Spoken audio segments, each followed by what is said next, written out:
नमस्कार। मैं हूं राहुल और आप देख रहे हैं मेरा यूट्यूब चैनल मेरा रुख। इस वीडियो में हम 2023 की उन महत्वपूर्ण घटनाओं का जिक्र करेंगे जो भारत के संदर्भ में हुई।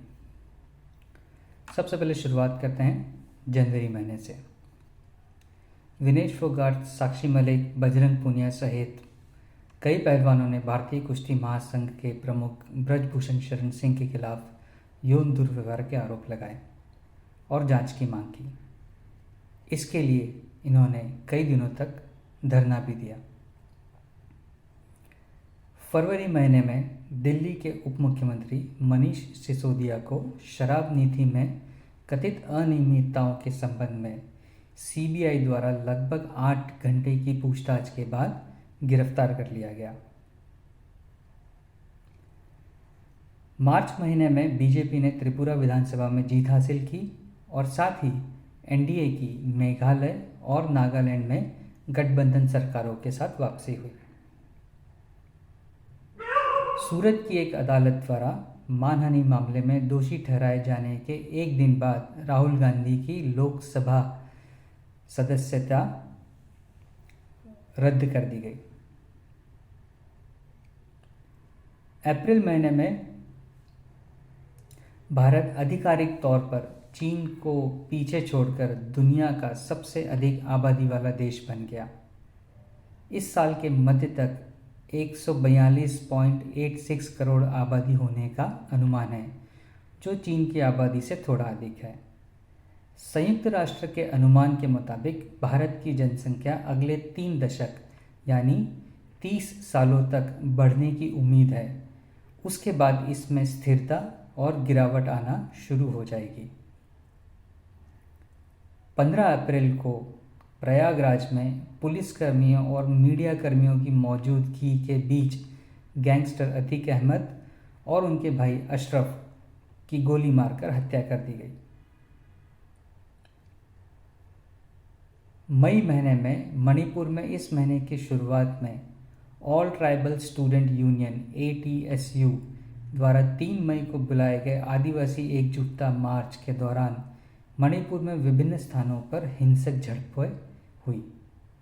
इस घटनाक्रम ने राज्य के मैदानी इलाकों में रहने वाले मैताई समुदाय और पहाड़ी जनजातियों समुदायों के बीच एक पुरानी जातीय दरार को फिर खोल दिया, जिससे मणिपुर में हिंसा फैल गई।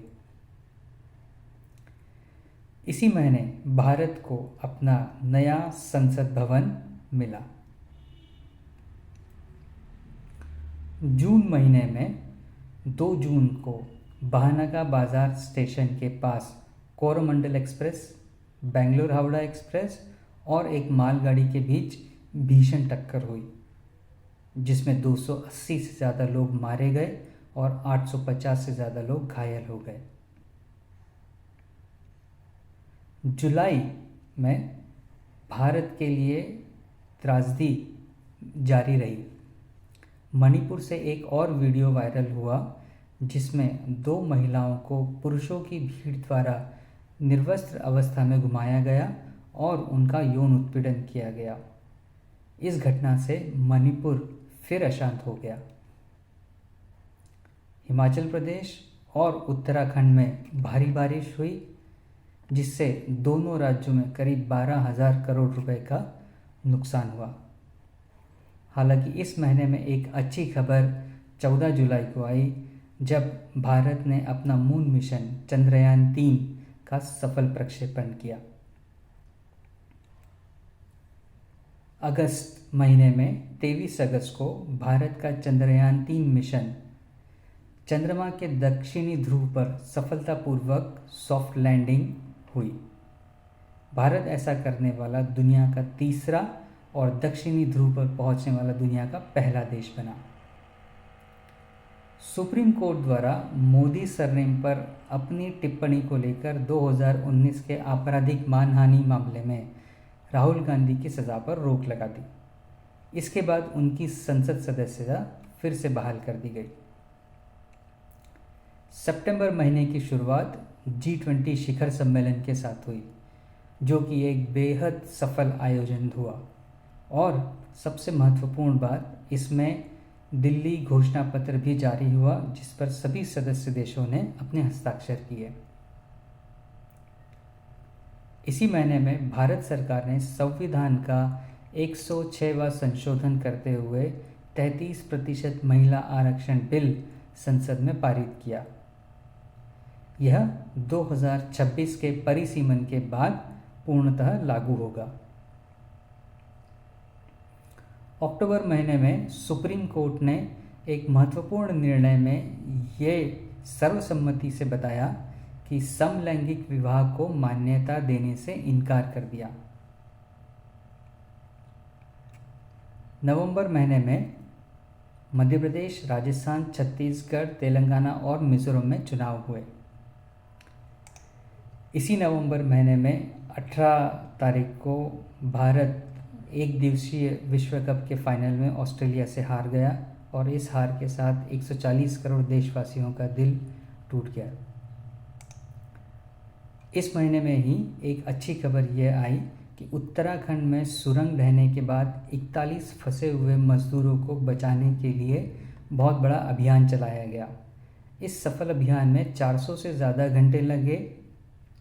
तमाम कोशिशों के बाद रेस्क्यू टीम जब 12 मीटर दूर थी तब 14 रैट होल माइनर्स ने खुदाई करते हुए मजदूरों तक पहुँचे और उन्हें सफलतापूर्वक निकालने में मदद करी। दिसंबर महीने में 3 जून को जो 5 राज्यों में चुनाव हुए थे उनके चुनाव नतीजे आए। इसमें मध्य प्रदेश, राजस्थान और छत्तीसगढ़ में बीजेपी ने जीत हासिल करी, कांग्रेस को तेलंगाना में जीत मिली और एक नई पार्टी ZDM ने मिजोरम में जीत हासिल करी। लोकसभा हमलों की 22वीं बरसी पर यानी 13 दिसंबर को संसद में कुछ लोगों ने घुसकर धुआं छोड़ने वाले पटाखे जलाए। इन लोगों को बाद में गिरफ्तार कर लिया गया।